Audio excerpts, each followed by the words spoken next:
ஹரே கிருஷ்ணா. உபதேசாமிர்தம் பாகம் 5 பதம் 1. அதன் தொடர்ச்சி. 6 வகையான சுவைகள் உள்ளன. இவற்றில் ஏதேனும் ஒன்றினால் ஒருவன் சரணம் அடைவானாயின் அவன் நாவின் உந்துதல்களால் கட்டுப்படுத்தப்பட்டு விடுகிறான்.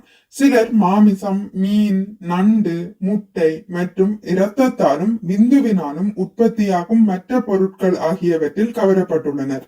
இவை இறந்து போன உடல்களின் வடிவாக ஒப்புக்கொள்ளப்படுகின்றன. மற்றவர்கள் காய்கறிகள், கொடி வகைகள், பசலை கீரை அல்லது பால் உற்பத்தி பொருட்கள் ஆகியவற்றினால் கவரப்படுகின்றனர். ஆனால் இவை அனைத்துமே நாவின் தேவைகளை திருப்திப்படுத்துவதற்காகத்தான்.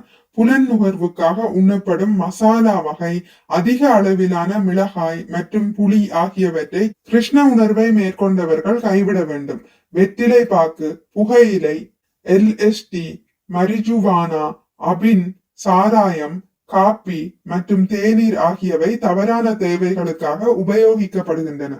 கிருஷ்ணருக்கு படைத்த உணவின் மீதத்தை மட்டுமே ஏற்றல் எனும் பழக்கத்தை நாம் பின்பற்றினால் மாயைக்கு பலியாவதிலிருந்து விடுபடுவது சாத்தியமாகும். காய்கறிகள், தானியங்கள், பழங்கள், பால் பதார்த்தங்கள் மற்றும் நீர் ஆகியவை கிருஷ்ணருக்கு படைக்கப்படுவதற்கு ஏற்ற உணவு வகைகளாகும். பகவான் ஸ்ரீ கிருஷ்ணரும் இதைத்தான் கூறுகிறார். ஆனால் பிரசாதத்தை மட்டுமே ஒருவன் உட்கொண்டாலும் கூட சுவையின் காரணத்தால் அளவுக்கு அதிகமாக உண்பானாயின் அவனும் நாவின் தேவைகளை கட்டுப்படுத்த முடியாமல் அதற்கு இரையாகி விடுவான்.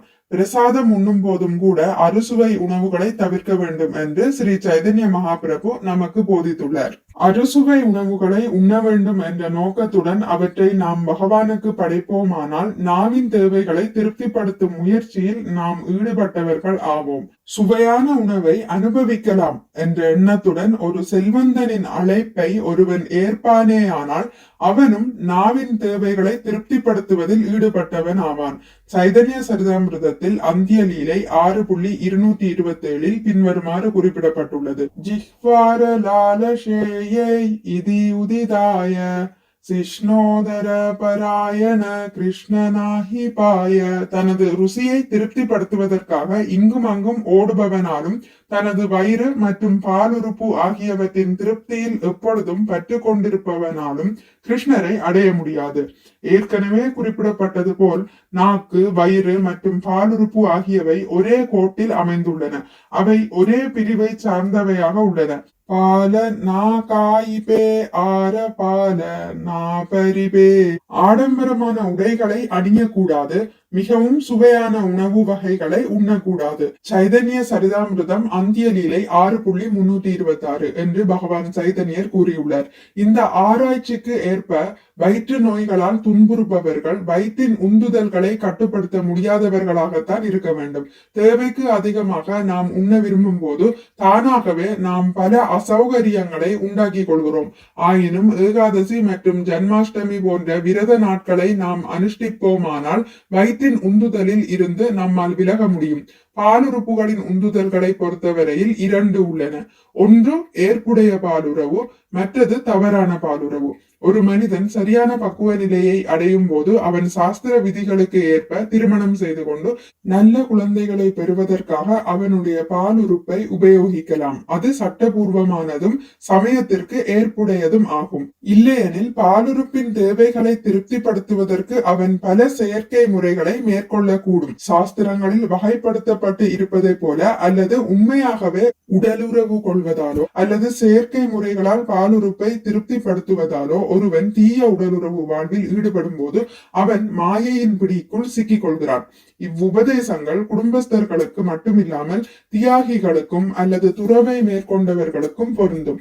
பிரேம விவர்த்த எனும் தமது நூலின் 7ஆம் அத்தியாயத்தில் ஸ்ரீ ஜெகதானந்த பண்டிதர் பின்வருமாறு கூறுகிறார். வைராகி பாய் கிராமிய கதா சுனிவே கானே கிராமிய வார்த்தா நா கஹிபே யபே மிலிபே யானே ஸ்வபனே ஓனா பாய் ஸ்திரீ சம்பாஷண கிருஹே ஸ்திரீ சாடியா பாய் ஆஷியாச கரவன வியாதி சாக பிரணய ராகிதே கௌராங்கேரஷனே சோட ஹரிதாசேர கதா தாஹே ஏன மனே பாலனா காய்பே ஆர பாலனா பரிபே ஹிருதயேதே ராதா கிருஷ்ண சர்வதா சேவிபே. எனதருமை சகோதரனே, நீ துறவு வாழ்வில் இருக்கிறாய். சாதாரண உலகாயதமான விஷயங்களை பற்றிய பேச்சை நீ கேட்க கூடாது. நீயும் உலகாயதமான விஷயங்களை பேசக்கூடாது. பெண்களை பற்றி கனவிலும் நினைக்க கூடாது. பெண்களுடனான உறவை தவிர்க்க வேண்டிய ஒரு விரதத்தை கொண்ட துறவு வாழ்வை நீ ஏற்றுக்கொண்டிருக்கிறாய். சைதன்ய மகாபிரபுவிடம் நீ சகவாசம் கொள்ள விரும்பினால் சோட்டா ஹரிதாசரையும் பெருமானால் அவர் வெறுத்து ஒதுக்கப்பட்ட சம்பவத்தையும் நீ எப்பொழுதும் நினைவில் கொண்டிருக்க வேண்டும்.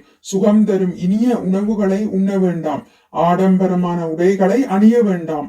ஆனால் எப்பொழுதும் அடக்கத்துடன் இருந்து ஸ்ரீ ஸ்ரீ ராதாகிருஷ்ணரை உன் இதயத்தின் நடுவில் வைத்து அவர்களுக்கு தொண்டு செய்வாயாக. முடிவு என்னவெனில் பேச்சு, மனம், கோபம், நாக்கு, வயிறு மற்றும் பாலுறுப்பு ஆகிய இந்த 6 விஷயங்களை கட்டுப்படுத்தக்கூடியவர் கோஸ்வாமி என்று அழைக்கப்பட வேண்டியவர் ஆவார். சுவாமி என்றால் எஜமானர். கோஸ்வாமி என்பது கோ அல்லது புலன்களின் எஜமானர் என்பதாகும். ஒருவர் துறவு வாழ்வை மேற்கொள்ளும் போது தானாகவே சுவாமி எனும் பட்டத்தை பெறுகிறார். அவர் தனது குடும்பம், சமூகம் அல்லது சமுதாயத்திற்கு எஜமானர் என்பதை இது குறிப்பதாகாது. அவர்களது புலன்களுக்கு எஜமானராக இருக்க வேண்டும். ஒருவன் தனது புலன்களுக்கு எஜமானராக இருந்தால் அல்லாது அவனை கோதாசன், புலன்களின் அடிமை என்று அழைக்க வேண்டும். விருந்தாவனத்து 6 கோஸ்வாமிகளின் அடிச்சுவட்டை பின்பற்றி அனைவரும் பகவானின் உன்னதமான அன்பு தொண்டில் முழுமையாக ஈடுபட வேண்டும். இதற்கு எதிராக கோதாசர்கள் புலன்களின் சேவையில் அல்லது ஜட உலகின் சேவையில் ஈடுபடுகின்றனர். அவர்களுக்கு வேறு ஈடுபாடு கிடையாது. பிரகலாத மகாராஜா கோதாசன் எனும் சொல்லை அதாந்த கோ என்று மேலும் விளக்கியுள்ளார். இது கட்டுப்பாட்டில் இல்லாத ஒருவனின் புலன்களை குறிப்பிடுகின்றது. அதாந்த கோ எனும் ஒருவனால் கிருஷ்ணரின் தொண்டனாக முடியாது. ஸ்ரீமத் பாகவதத்தில் 7ஆம் காண்டம் 5ஆம் அத்தியாயம் பதம் 30 பிரகலாத மகாராஜா கூறுகிறார், மதிர்ன கிருஷ்ணே பரதஸ்பதோவா மிதோ விபத்யேத கிருஹ பிரதானாம் அதாந்த கோபீர் விசதாம் தமிஸ்ரம் புன புன சர்வித சர்வனானாம். புலன் நுகர்வுக்காக இந்த ஜட உலக வாழ்வை தொடர முடிவு செய்து விட்டவர்களுக்கு சுய முயற்சியாலோ மற்றவர்களின் உபதேசங்களாலோ அல்லது கூட்டு ஆலோசனைகளாலோ கிருஷ்ண உணர்வுக்கு மாற வாய்ப்பில்லை. கட்டுப்பாடற்ற புலன்களால் அவர்கள் அறியாமையின் இருண்ட பிரதேசத்தினுள் இழுத்து செல்லப்படுகின்றனர். மென்றதையே மெல்வது என்று அழைக்கப்படும் அவர்கள் பித்தர்கள் போல் ஈடுபடுகின்றனர். ஹரே கிருஷ்ணா. இதுடன் முடித்துக் கொள்கிறேன். இனி அடுத்த பதிவில் பதம் 2 வாசிக்கலாம். மிக்க நன்றி. ஹரே கிருஷ்ணா. உங்களுக்கு இந்த வீடியோ பிடித்திருந்தால் லைக் பண்ணுங்கள், ஷேர் பண்ணுங்கள், சப்ஸ்கிரைப் பண்ணுங்கள். நோட்டிபிகேஷன் பெல்லை அழுத்துவதன் மூலம் அடுத்த பதிவுகள் உங்களை வந்தடையும். பகவான் ஸ்ரீ கிருஷ்ணரை பற்றி கேட்டு மகிழ்வோம். ஹரே கிருஷ்ணா.